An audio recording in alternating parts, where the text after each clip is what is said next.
So good morning. Today's Daf Yomi is Bava Kamma Ayin Vav Bava Kamma 76. Today's Daf Yomi was sponsored in memory of David Schwartz, Zechrono Livracha, Hashem Yinkom Damo, who fell on Al Kiddush Hashem. And today, this morning, I woke up to the news also that a boy who graduated from Berman was killed in Gaza. A father of three living in Jerusalem is killed in Gaza. So what? Yeah, I could send it to you. So the Gemara says, it says on the top of 76a, Gana v'hikrish v'achkach tabach u'machar, that if a person stole and then consecrated it, and then afterwards slaughtered or sold it, then our Mishnah says he pays double, but he doesn't. So then under those circumstances, he pays double, but he does not pay the 4 or 5 times penalty because he had already consecrated by the time he slaughtered or sold it.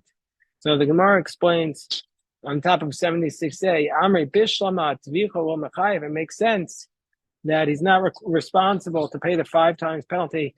Reb Harold, we're on the top of 76a. So it says Bishlama Tvicha Lo Mechayev. It makes sense to say he's not responsible for the slaughter, because when he slaughtered the animal, it wasn't in his possession anymore. The Hektish Katavach. And so therefore he was slaughtering what belonged to the temple. V'lo Demari Katavach. And it didn't belong to the person who he had stolen it from anymore. Because Rashi explains our Gemara. There was an earlier dispute, remember, between Rabbi Yochanan and Reish Lakish, how we explain this Mishnah. And Rabbi Yochanan said we're talking about a case where the Ganav consecrated the ox, and afterwards he slaughtered or sold it. And Rabbi Yochanan says we're talking about a case where the owners had given up hope from the theft, and so therefore the hektish takes effect.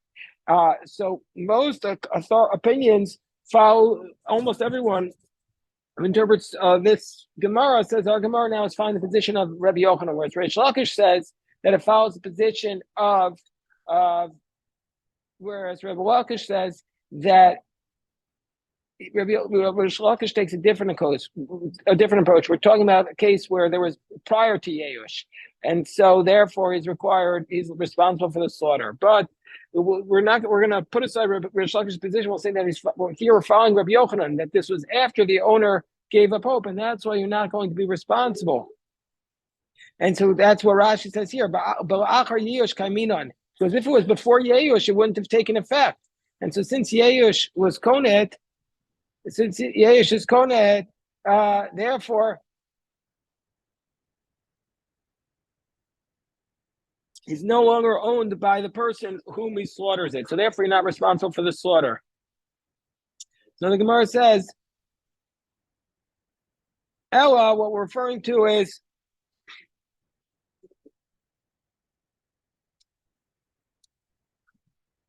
let me just start again. It makes sense he's not responsible for the slaughter because when he slaughtered it, the hektish katavach, he was slaughtering what belongs to the he slaughtered what belongs to hektish and not to the other person. But what happened here? Where's my Zoom? Okay, the katavach but he should be responsible for giving it to the temple because Mali Machro Ahedjo, Mali Machro Shemaim.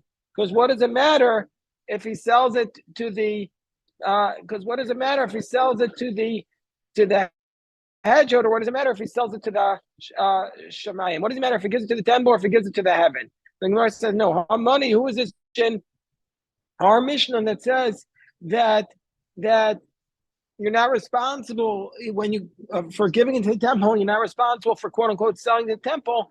That's the position of Rabbi Shimon, who says Kadshim Shechayev Bachar Yusan, who says the Kadshim, the sacred objects that we're talking about here is Kadshim Shechayev Bachar Yusan, and therefore Bershusei Damari Kaimi. So what are we talking about here? When you consecrate an animal to the temple, there's 2 types of animals you could consecrate. You could be consecrating an animal which you are guaranteeing, an animal which you're not guaranteeing. So what we're talking about here is you could say I'm giving I have to bring an olah, and you could say this sheep is an olah.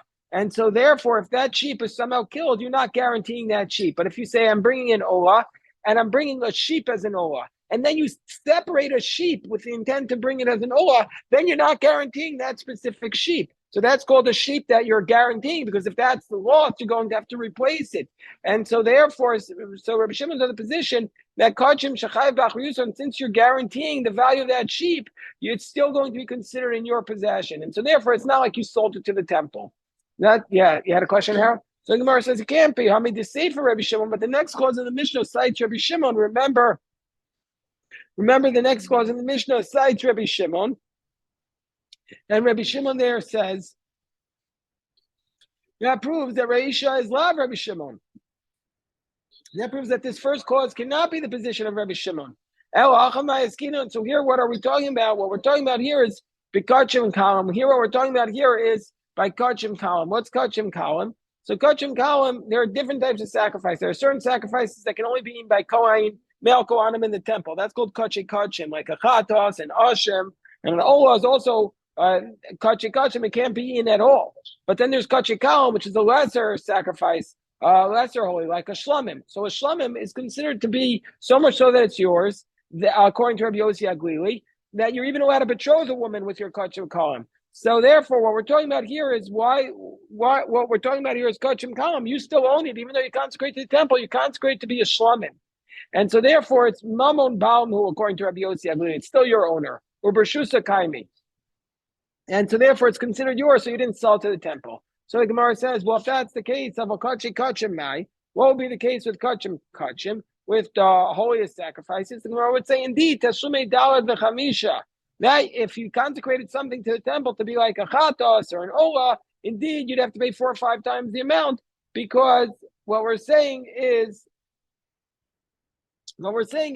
that you basically sold it to the temple under those circumstances. So the Gemara says, well, if that's the case, if of a kachim might tashumi dal v'chamisha. So if the Gemara says, well, if that's the case, at the Tani Reisha, gana v'tavach v'akach hiftesh misham tashumi dal v'hei. From the fact that the first clause says if he stole it and slaughtered it, and afterwards he consecrated it, he pays 4 or 5 times the amount. It should have drawn a distinction within that. But when do we say that? But kachim kalam. Now, when do we say he pays it? 4 or 5. When did we say he pays it 4 or 5 times the amount? When he consecrated to be a kachim kalim. When do we say that he doesn't pay the 4 or 5 times the amount? That which it says in the Reisha, ganav tavach v'ach kach hikdish, that if he stole it and slaughtered it and then consecrated it, he pays the 4 to 5 times the amount. It should have drawn a distinction within that case. When do we say he pays the 4 or 5 times the amount? When do we say he doesn't pay anything? When it's kachikam, because he hasn't sold it to the temple. But if it would indeed be a case of kachikachim, where he really gives it over to the temple, he should really pay in Misham Tashlumi Arba V'Chamisha. He should really pay, because that's like selling to the temple. So therefore, the Gemara says, El Olam Loshna Kachikachim, Loshna Kachikalam, that we're going to, in either case, giving it to the temple is not considered selling. He doesn't pay the penalty.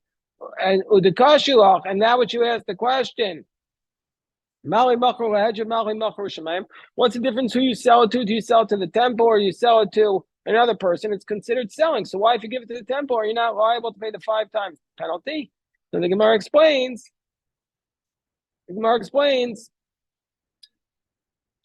Machro Lahedja, if you sell to another person, Meikara Sar Deruvain, Mahasha Sar Shimon. If you sell to another person, at first it's the ox of Ruvain, and now it's the ox of Shimon. Machro is Shemayim, but if you sell it to the heavens, Meikara Sar Deruvain, Mahasha Sar Deruvain. But if you give it to the temple, at first it's Ruvain's, and now ox, and now even though you gave it to the temple, it's still going to be considered Ruvain's ox. So therefore, there's a fundamental difference between selling it to, giving it to the temple and selling it to somebody else. Selling to somebody else, it's really not going to be considered yours anymore. But if you give something to the temple, even though it's the temple's, on some level, it still has a name that it's still yours. And that's a deep idea. Yes.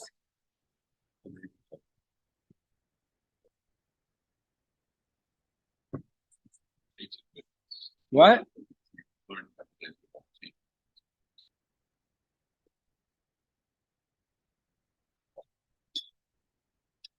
some sense, it seems like this is a simple situation. So someone sells something temporal, but they're similar.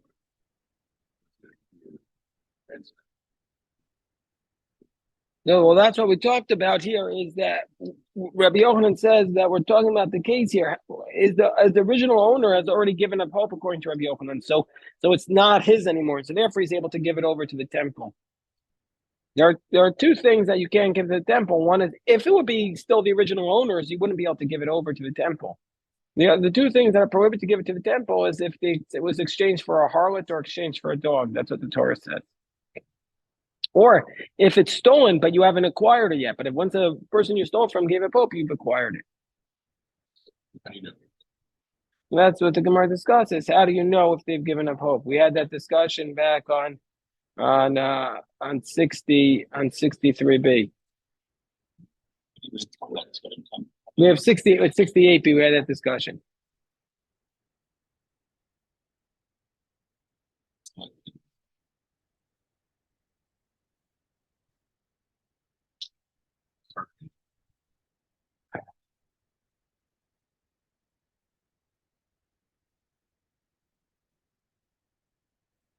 Okay, so now the Gemara says, Rabbi Shimon said in our Mishnah that if it's kachim that you're responsible for them then you pay 4 or 5 times the amount.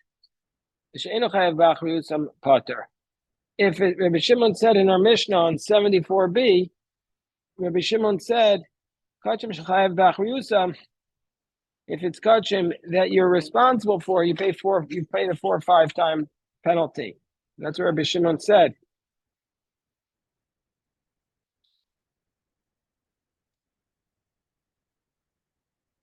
So if somebody steals somebody's kachim, which he's chayev for, then the person has to pay the 4 or 5, and then he slaughtered a soul, he has to pay the 4 or 5 time penalty. So the Gemara says, Amri nihidus of Rabbi Shimon. Okay, granted, Rabbi Shimon says, Mali machro ahedjo, Mali machro shamayim. Rabbi Shimon says, a sale to the temple is a sale. What does it matter who you gave it to? But Ibchami, by the way. But still, he should say the opposite. Kachim shechai v'achriyus. And if it's kachim that somebody's responsible for, potter, then we should say that under those circumstances, if somebody basically steals that, he should be exempt from having to pay the 4 or 5 times the amount, because the akati will nafak mirashuse. Because if this person stole something and he gives it he consecrates it to the temple, but he's still guaranteeing it, then it's still in his domain. Akati will nafak mirashuse. So therefore, since he's guaranteeing it, it's still in his domain. So he shouldn't be responsible to pay as though he's selling to the temple. And kachim she'ino chayav b'achriyusam. But if he's giving it to the temple, if it's a kachim and he's not guaranteeing it, then he should be chayiv. But if it's kachim she'ino chayiv b'achriyusam, then we're going to say he should be chayiv. He's responsible. Why? The mafki le'mirashuse. Because then it's coming out of his domain. So Rabbi Shimon should be saying the opposite. According to our Mishnah, Rabbi Shimon said if it's kachim shechayev b'achriyusam, if he's guaranteeing it, he's paying 4 or 5 times the amount. So the Gemara is saying, no, if he's guaranteeing it, it's still in his domain. And so he shouldn't be paying the 4 or 5 times the amount if he gives it over to the temple. So the Gemara says, Amar Rabbi Shimon, Amilsach Risekai. Rabbi Shimon, Amilsach Risekai. Rabbi Shimon's statement was referring to something else. Yes, Eina Kanami. If he was guaranteeing it, he shouldn't be paying the 5 time penalty. And if he wasn't paying it, then he should be paying it. But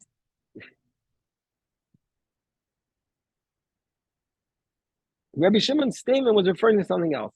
This is what Rabbi Shimon said. If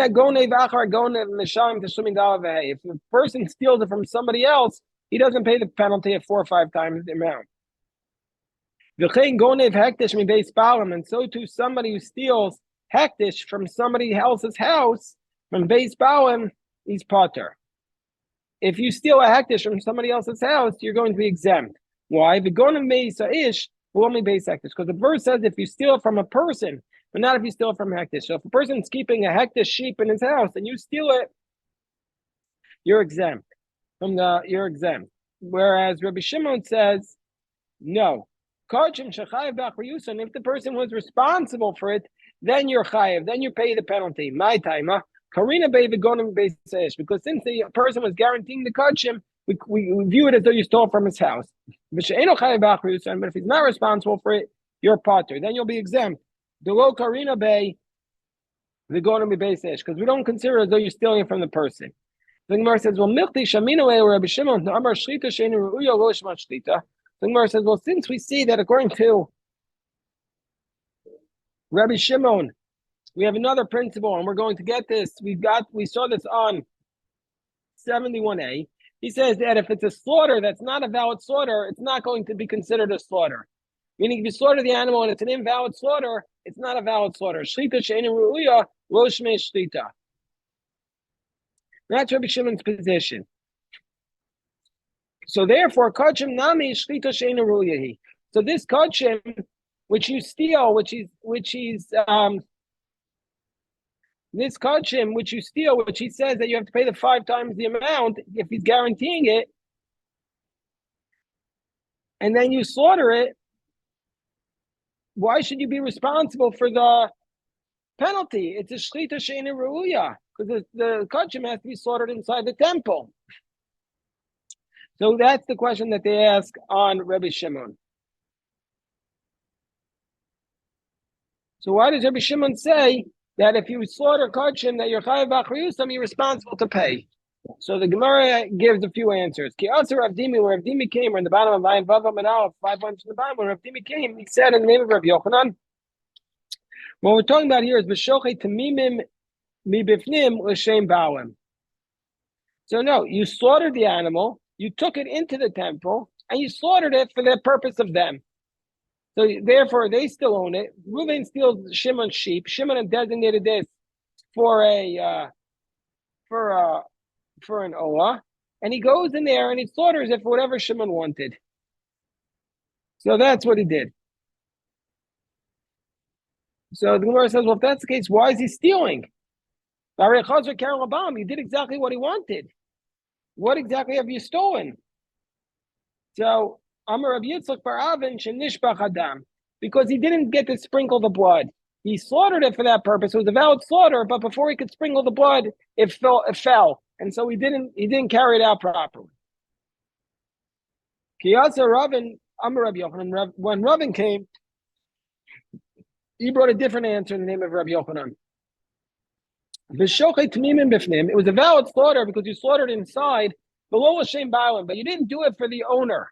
You did it for a different purpose. So it's a valid shlita, but you didn't fulfill you didn't return the principle because it didn't fulfill this owner's original obligation. So the Gemara says, Reish Lakish says a different answer. So Reish Lakish says, B'shochet ba'alim mumin b'chutz. Now Reish Lakish says, no, what we're talking about is the animal had a blemish on it, and that's why you're allowed to slaughter it outside the temple. So the Gemara, top of Ayin Bava Kamma Aleph, 76b at the top. Ayin Bava Kamma Beis at the top. So Tali by Rabbi Eliezer or Rabbi Yochanan. So Rabbi Eliezer challenged Rabbi Yochanan. The answer that was brought down, that Ravin brought in the name of Rabbi Yochanan, what was the answer that Ravin brought in the name of Rabbi Yochanan? His answer was that you slaughtered inside the temple, but for somebody, for the owner. And it's where the blood spilled. So he challenges this. Shlita materis. It wasn't a valid slaughter because what makes it valid slaughter is not the slaughter, but it's the sprinkling of the blood. It was the sprinkling of the blood, and it wasn't sprinkled, so it wasn't a valid slaughter. So why is he responsible for the slaughter? And with Reish Lakish, he also challenges Reish Lakish. Shlita materis. It's not the slaughter of the animal out that allows this animal that has a blemish. Padiyah materis. First, he needed to redeem the animal, and it wasn't redeemed. So it wouldn't have been a valid slaughter there either. So the Gemara says, but Rabbi Elazar's question is not a good question. Why? Ishtamite had Rabbi Shimon. He forgot that which Rabbi Shimon taught. What did Rabbi Shimon teach? Kol Omer Lazarok Kazarok Dummy. The Kol Omer Lifto is Kifiduye Dummy. Rabbi Lazar taught, and Rabbi Shimon taught, that since it was able to be sprinkled, it's like it was sprinkled. And so when he slaughtered it, since it was virtually at that point able to be sprinkled, it's a valid slaughter because it's as though you sprinkled it. And when you took it outside the temple, since it was ready to be redeemed, it's like it was redeemed, and therefore it's a valid slaughter. That's the Chiddush. The Rabbanan are the first ones to really understand this whole concept of virtual. As long as it was able to be sprinkled, it's as though it's sprinkled. As long as it's able to be redeemed, it's as though it's redeemed. The power of the virtual. The Tanya, Rabbi Shimon Omer, Yesh Nosar Shumatame Tumas Ochlin. So basically, in order for something to be Tame Tumas Ochlin, in order for it to be Tame as food, it has to be capable of being food. And Nosar is expired meat, so it's not food. So therefore, Rabbi Shimon's saying that even though it's not food, because it has to be burnt, nevertheless, we're going to say it's going to be considered Tame of Tumas Ochlin. How so? And there's some noser that's not tummy as tumas ochlin. Ketzad one. Let's say it became expired with nezrika before it was sprinkled.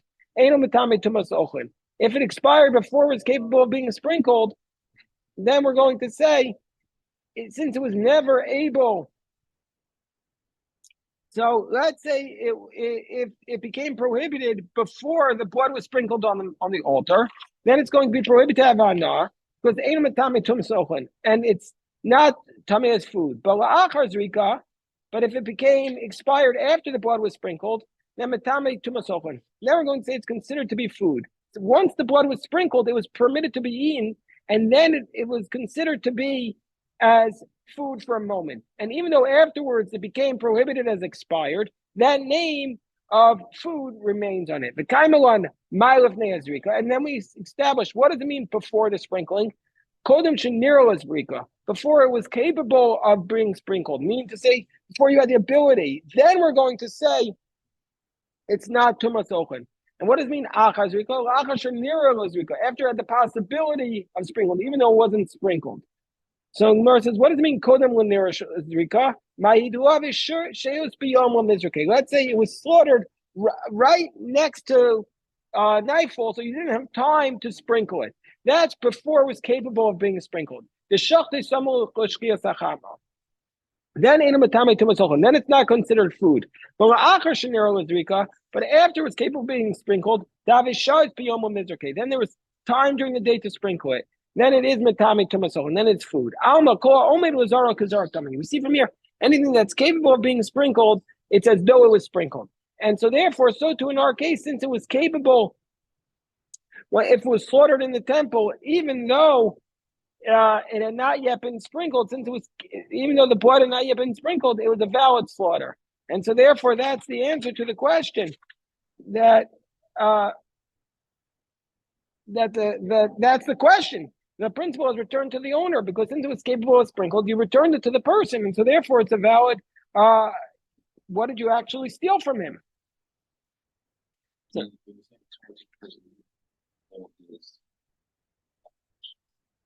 yeah, he fulfilled his obligation.